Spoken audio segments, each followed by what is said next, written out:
Assalamualaikum warahmatullahi wabarakatuh. Jumpa lagi bersama Mr. Despa dan kali ini Despa ingin monolog ria untuk bacain teman-teman semuanya di Wikipedia Indonesia, dan gue pilih bacaan yang pertama itu untuk Konstantinopel. Jadi Mr.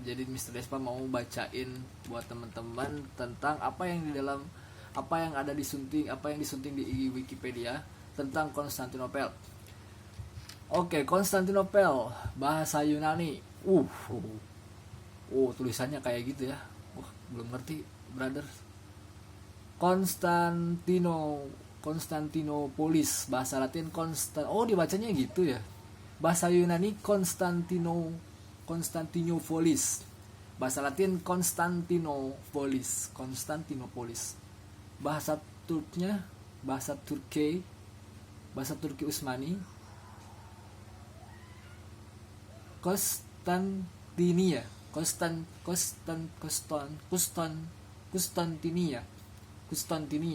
Bahasa Turki ya sekarang ya, Konstantinie atau Istanbul adalah ibu kota Kekaisaran Romawi Timur, Kekaisaran Latin, dan Kesultanan Utsmaniyah. Hampir selama abad pertengahan, Konstantinopel merupakan kota terbesar dan termakmur di Eropa. Sekurang-kurangnya sejak abad ke-10, kota ini umum disebut Istanbul yang berasal dari kata Yunani krik. Ada istrinya masuk. Aku lagi video.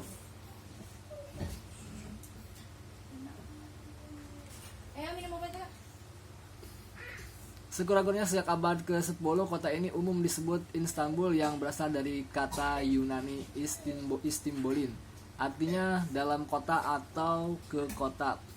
Setelah ditaklukkan oleh Kesultanan Utsmaniyah pada tahun 1453, nama resmi Konstantinopel dipertahankan dalam dokumen-dokumen resmi dan cetakan mata uang logam. Ketika Republik Turki didirikan, pemerintah Turki secara resmi berkeberatan atas penggunaan nama itu dan meminta agar diganti dengan nama yang lebih umum, yakni Istanbul.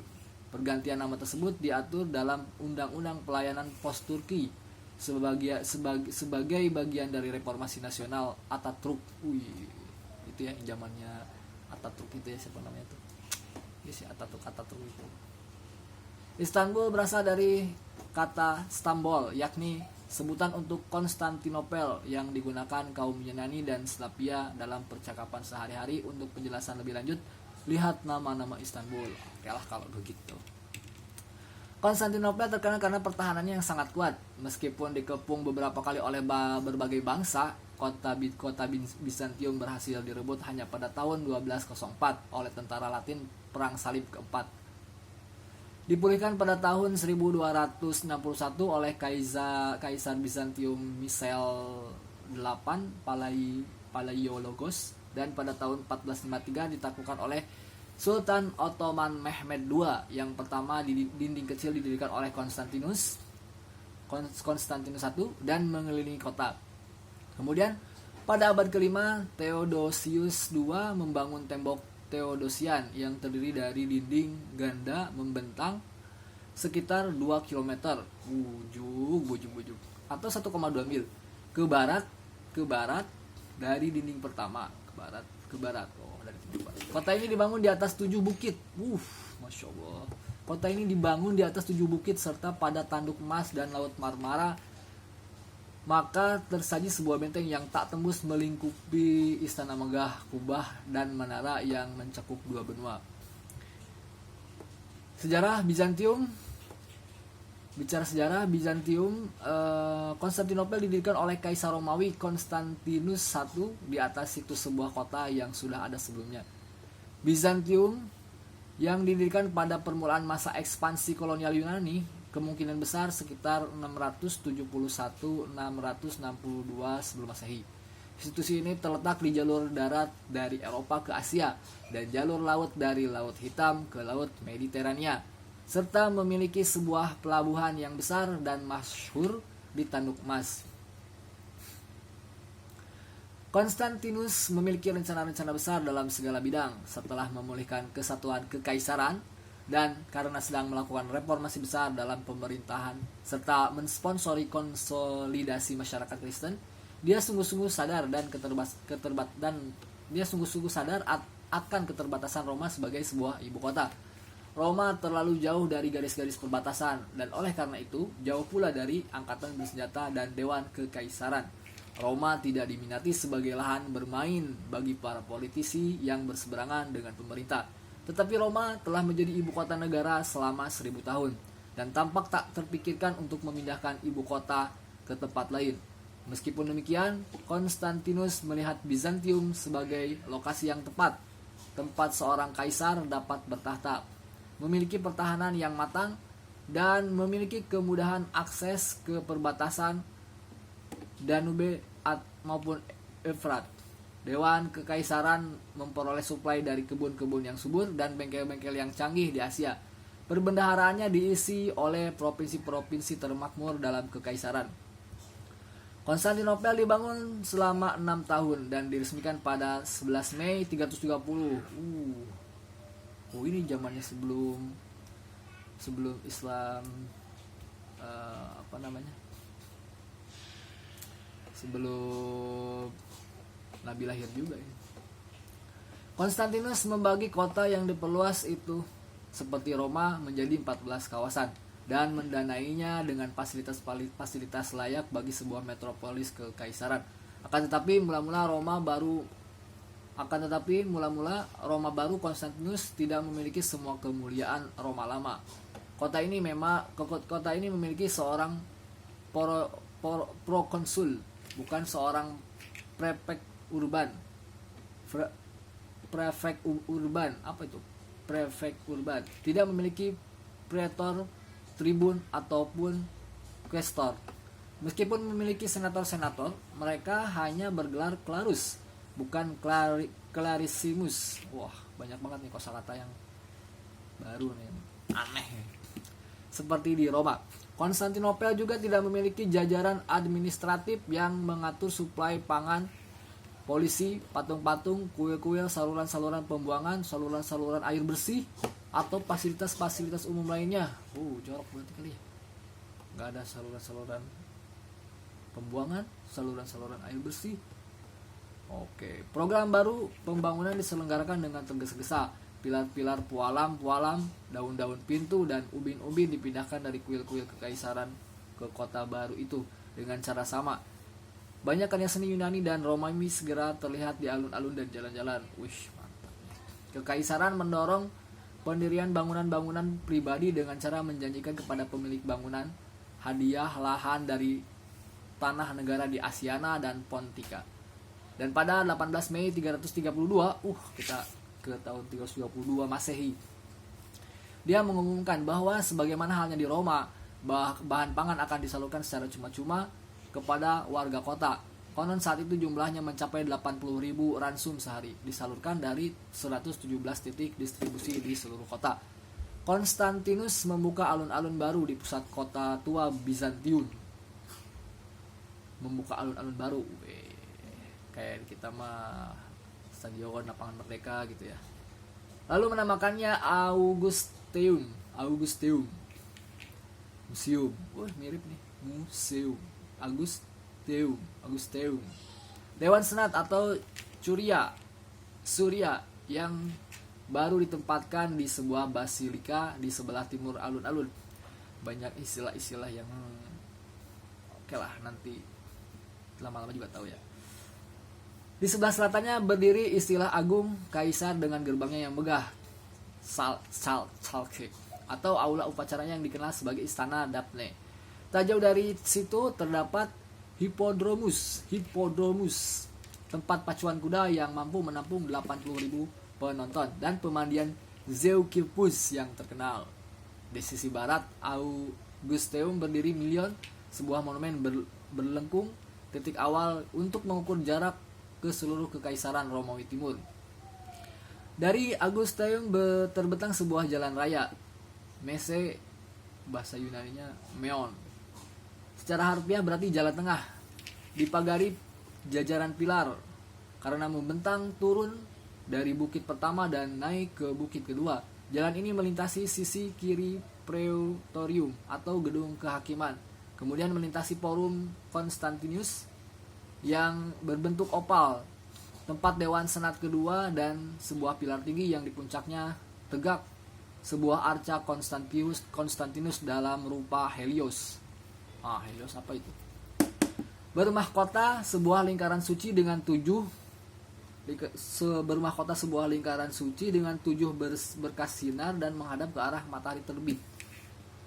Dari sana Mese melintasi Forum Taurus, kemudian Forum Bous, dan akhirnya naik ke bukit ketujuh atau Serolofus, melewati Gapura Kencana di tembok Konstantinus.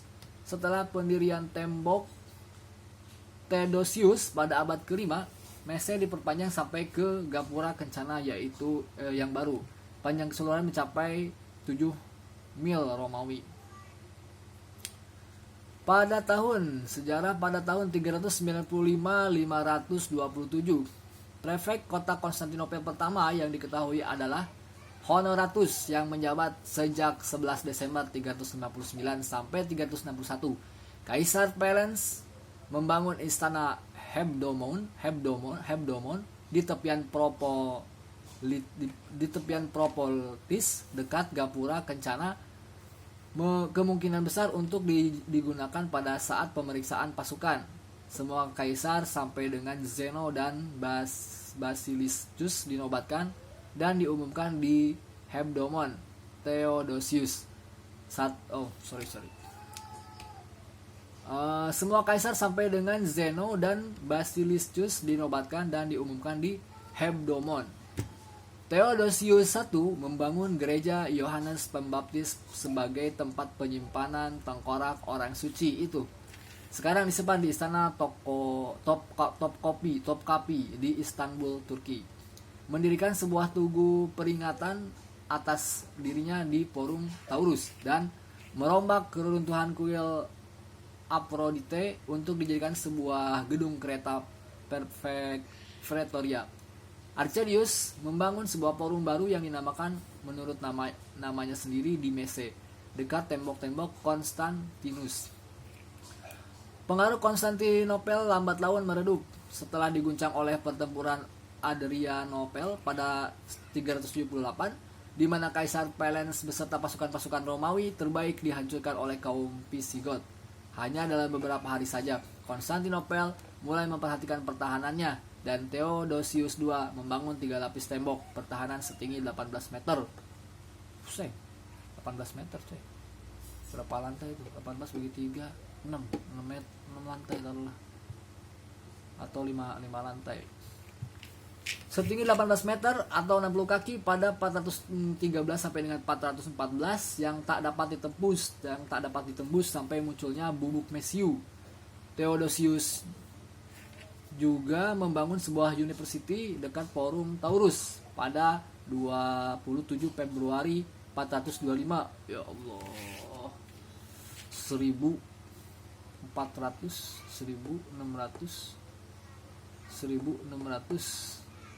tahun yang lalu. Ya. Sekitar periode ini Uldin, seorang pemimpin kaum Hun, muncul di Danube dan bergerak maju ke Trace. Namun dia dikhianati oleh banyak pengikutnya yang menyeberang ke pihak Romawi dan memukul mundur raja mereka kembali ke utara sungai itu.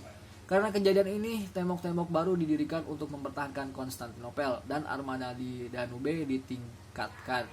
Sementara itu, kaum barbar menguasai kekaisaran Romawi Barat. Kaisarnya lari ke Ravenna dan kerajaannya binasa. Setelah peristiwa ini, Konstantinopel benar-benar menjadi kota terbesar di kekaisaran Romawi sekaligus di dunia. Kaisar-kaisar tidak lagi mondar-mandir dari satu ibu kota dan istana ke ibu kota dan istana lainnya. Mereka berdiam di istananya dalam kota besar itu dan mengutus jenderal-jenderal untuk memimpin bala tentara mereka. Kemakmuran Mediterania Timur dan Asia Barat mengalir masuk ke Konstantinopel. Masya Allah. Romawi ya, Romawi ini yang diceritain di Al-Qur'an sebagai Romawi. Dan di tahun itu ya memang yang top itu ada Romawi dan Persia ya, katanya sih begitu. Tahun 527 dan sampai dengan tahun 565. Oke, kita sejarahnya maju lagi ke tahun berikutnya. Kaisar Justinianus termasyhur berkat kemenangan-kemenangan dalam peperangan, reformasi-reformasi hukumnya dan karya-karya pembangunannya. Dari Konstantinopel, armada ekspedisinya bertolak untuk merebut kembali bekas keuskupan Afrika pada sekitar 21 Juni 533. Sebelum bertolak, kapal komandan Belisarius berlabuh di depan istana kekaisaran dan patriark memimpin doa demi keberhasilan armada.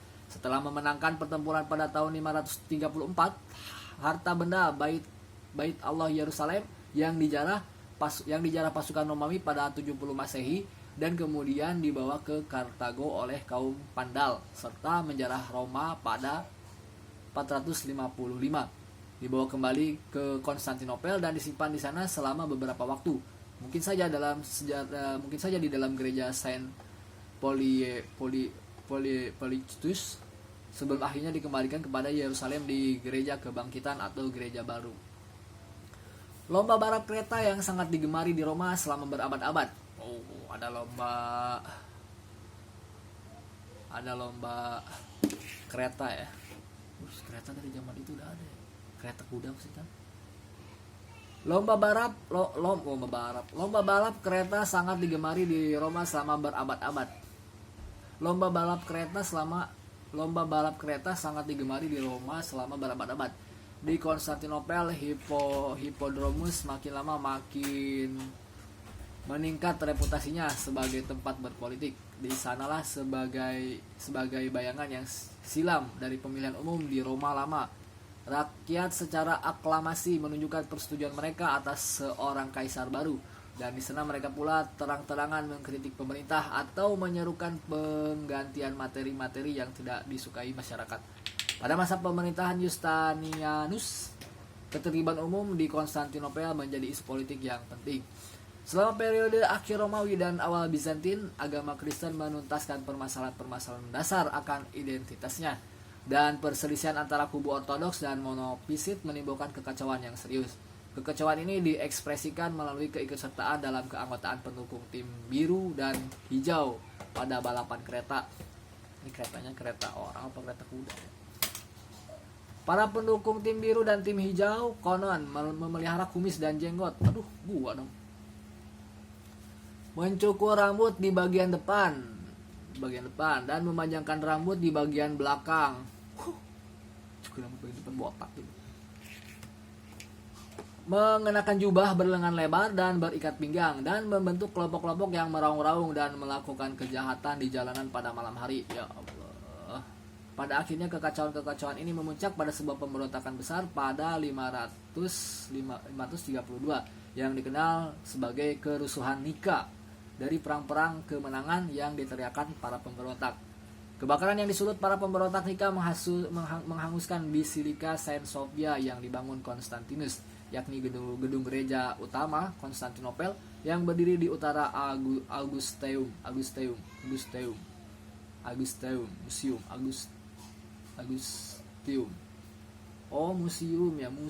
Museum. Jadi baca Augusteum.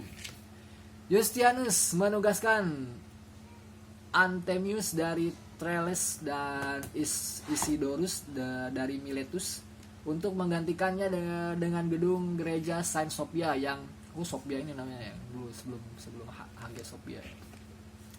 Sekarang jadi museum ya. Untuk menggantikannya dengan gedung gereja Saint Sophia yang baru dan yang tiada duanya. Gedung ini adalah katedral agung gereja ortodoks yang kubahnya konon bertahan di ketinggian atas kehendak Tuhan semata dan yang terhubung langsung dengan istana sehingga keluarga kerajaan dapat pergi ke gereja tanpa perlu melalui jalanan. Oh gitu toh. Iya. Peresmiannya digelar pada 26 Desember 537 dan dihadiri kaisar yang berseru, Wahai Salomo, aku telah menyaingimu. Dia mau menyaingi Nabi Sulaiman maksudnya. Pengurusan Saint Sophia ditangani oleh 600 orang termasuk 80 imam dan menghabiskan biaya pembangunan sebesar 20.000 pon emas. Yustianus juga menugaskan Artemius dan Isidorus untuk meruntuhkan bangunan asli gereja para rasul Kudus yang dibangun Konstantinus dan menggantinya dengan sebuah gedung gereja baru dengan nama yang sama. Gereja ini dirancang dalam bentuk salib sama sisi dengan 5 kubah. Salib sama sisi dengan 5 kubah dan dihiasi mosaik-mosaik indah. Gereja ini terus menjadi tempat pemakaman para kaisar mulai dari Konstantinus sendiri sampai abad ke-11. Ketika Konstantinopel jatuh ke tangan Turki pada 1453, gereja ini diruntuhkan untuk menyediakan tempat bagi makam Mehmed II sang penakluk. Justinius juga memperhatikan aspek-aspek lain dari lingkungan pembangunan kota. Dia menetapkan larangan mendirikan bangunan di tepi laut dengan maksud untuk menjaga keindahan pemandangan. Jadi tadi sempat masuk ke tahun yang lebih dini ya, lebih dekat sama kita. Selama masa pemerintahan Justinianus, populasi Konstantinopel mencapai 5.000 juta jiwa. Namun jumlah populasi juga menurun akibat menyebarnya wabah Justinianus antara 541 sampai dengan 542 Masehi. Wabah ini membunuh sekitar 40% warga kota. Apa tadi muncul? Bertahan hidup di tahun 565 sampai dengan 717. Di awal abad ke-7, bangsa Apar dan kemudian bangsa Bulgar menduduki sebagian besar wilayah Balkan, sehingga menjadi ancaman dari barat bagi Konstantinopel. Di saat yang sama, Kekaisaran Sasania di Persia, ini Persia nih, menduduki prefektur timur dan menerobos maju ke Anatolia. Heraklius, putra Eksak Afrika, berlayar ke Konstantinopel dan dinobatkan sebagai kaisar. Karena situasi militer sangat mengkhawatirkan, dia sempat mempertimbangkan pemindahan ibu kota kekaisaran ke Kartago. Namun diurungkannya setelah warga Konstantinopel memohon kepadanya untuk tetap tinggal. Konstantinopel kehilangan haknya atas gandum gratis pada 618 setelah Heraklius sadar bahwa kota itu tak lagi dapat memperoleh pasukan dari Mesir akibat peperangan dengan Persia. Tahun berapa tadi? 565.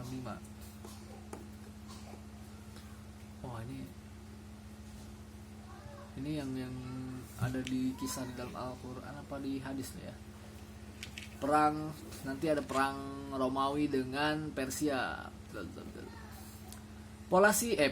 Populasi Konstantinopel menurun drastis karenanya dari 500.000 menjadi 40.000 sampai 70.000 jiwa saja. 500.000 sampai jadi seukuran sejumlah orang penonton di stadion. 40.000 sampai 70.000 jiwa saja. Sementara kota besar itu dikepung musuh. Heraklius memimpin bala tentaranya memasuki wilayah Persia dan dalam waktu singkat berhasil memulihkan status quo pada 628 Masehi. Setelah Persia melepaskan seluruh wilayah taklukan mereka, meskipun demikian kekaisaran terus melemah karena gempuran-gempuran bangsa Arab, sehingga kehilangan provinsi-provinsinya di Afrika dan Tenggara Mediterania untuk selamanya.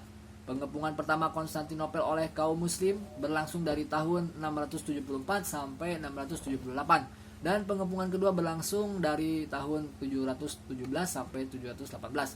Sementara tembok-tembok Theodosius tak dapat ditembus oleh serangan darat. Sebuah penemuan baru yang dikenal dengan julukan api Yunani memampukan angkatan laut Bizantin menghancurkan armada Arab dan memungkinkan pasokan makanan tetap mengalir ke dalam kota. Pada pengepungan kedua, pertolongan yang sangat menentukan diulurkan oleh bangsa Bulgar. Kegagalan pengepungan ini sangat merugikan kekhalifahan Umayyah serta memulihkan perimbangan kekuatan antara Bizantin dan Arab. Waktu itu masih kekhalifahan Umayyah ya, belum Utsmaniyah. Krisis ikonoklasme 726 sampai dengan 845. Leo III yang berhasil memukul mundur serangan bangsa Arab baik dari daratan maupun lautan, memulai pemerintahannya dengan kontroversi religius terbesar dalam sejarah Bizantium. Ikonoklasme dimulai 726. Ia memerintahkan pasukan kekaisarannya untuk melepaskan lukisan Kristus yang menggantung di gerbang Chalke, yang merupakan lukisan religius paling penting di di kota itu. Dia meyakini bahwa pemujaan lukisan-lukisan ini adalah bentuk penyembahan berhala. Kaum Ikonodul, mereka yang memuja patung suci, mencoba mencegahnya dan membuat pimpinan pasukan kekaisaran terbunuh. Prajurit pun mengejar kaum Ikonodul dan membunuh pimpinan putri Theodosia. Akhirnya Theodosia dikanonisasi sebagai pelindung para Ikonodul. Kebijakan ikonoklasme Leo ini diteruskan oleh Konstantin V yang memperbarui kampanye menentang penyembahan berhala pada tahun 754.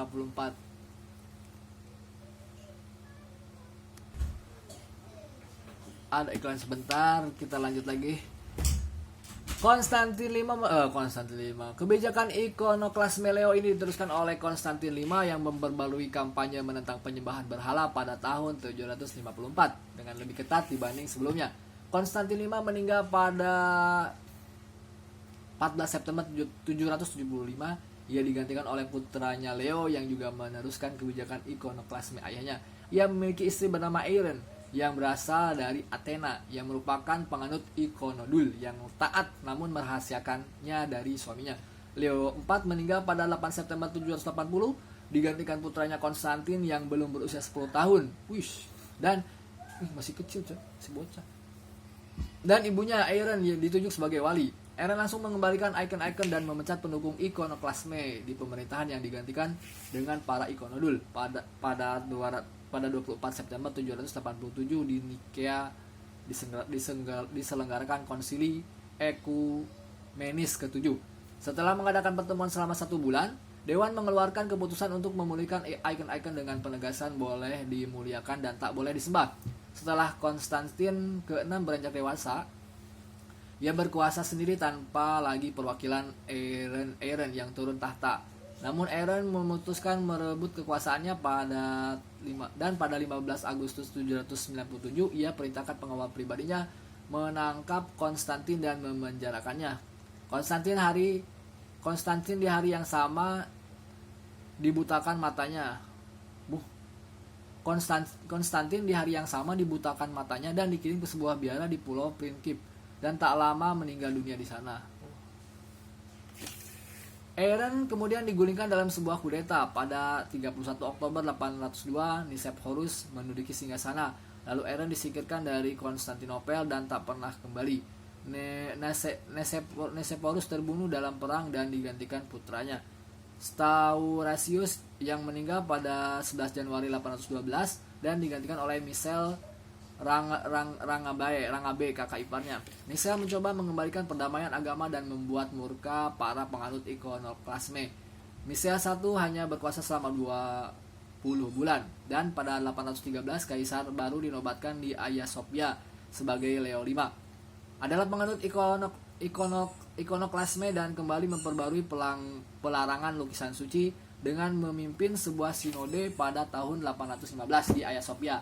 Ia mencabut keputusan Konsili Ekumenis ke-7 pada 787 dan mengkonfirmasi sinode ikonoklasme pada tahun 754. Leo yang terbunuh pada 820 digantikan oleh Michel dan meninggal pada 2 Oktober 829. Michel II digantikan putranya Theophilus yang juga menganut ikonoklasme namun cukup toleran seperti ayahnya. Theophilus yang meninggal pada 20 Januari 842 digantikan putranya Michel III yang baru berusia 2 tahun dan diwakilkan oleh ibunya Theodora. Memang seperti itu ya kalau kerajaan itu ya. Bapaknya meninggal, anaknya cowok yang umur kecil sekalipun dia dinobatkan sebagai raja dan diwakilkan oleh ibunya. Pada 845, mereka memimpin sebuah konsili yang mencabut keputusan Sinode Ikonoklasme pada tahun 754 dan mengkonfirmasi konsili ekumenis ke-7 pada tahun 787. Dengan begitu berakhirlah krisis ikonolasme. Ini jadi lebih spesifik ke Konstantinopel. Jadi teman-teman semuanya yang Mr. Despa bacakan itu dia ada di alamat linknya id.wikipedia.org /wiki/Konstantinopel. Oke, jadi ini tidak sebanyak sampai ke penaklukan Konstantinopel juga ya. Jadi ini lebih ngebahas ke sejarah kota, ya kan. Dari daftar isi tadi ada sejarah, terus Bizantium dari tahun ke tahun. Cuman ini dari tahun pas penaklukannya tidak dibahas lebih detail ya. Jadi teman-teman bisa dicek lagi di id.wikipedia.org/wiki/Konstantinopel. Baik teman-teman semuanya, nanti kita akan nyambung kembali di kejatuhan Konstantinopel di video berikutnya. Insya Allah nanti akan Mr. Despa bacakan. Jadi untuk di channel Mr. Despa kita ada training tekla, terus ada juga monolog Mr. Despa ya. Maksudnya monolog Mr. Despa ini cuman ngebacain apa yang ada di Wikipedia untuk menemani teman-teman yang mungkin lagi ngedrive di jalan sambil mendengarkan, biar tambah wawasan, biar makin pintar. Nah, karena Indonesia butuh orang-orang yang pintar, dan bukan cuma pintar sih ya, tapi juga jujur dan amanah. Oke, terima kasih sobat, teman-teman, saudara-saudaraku semuanya. Salam Indonesia, salam sukses, salam sehat selalu. Wassalamualaikum warahmatullahi wabarakatuh.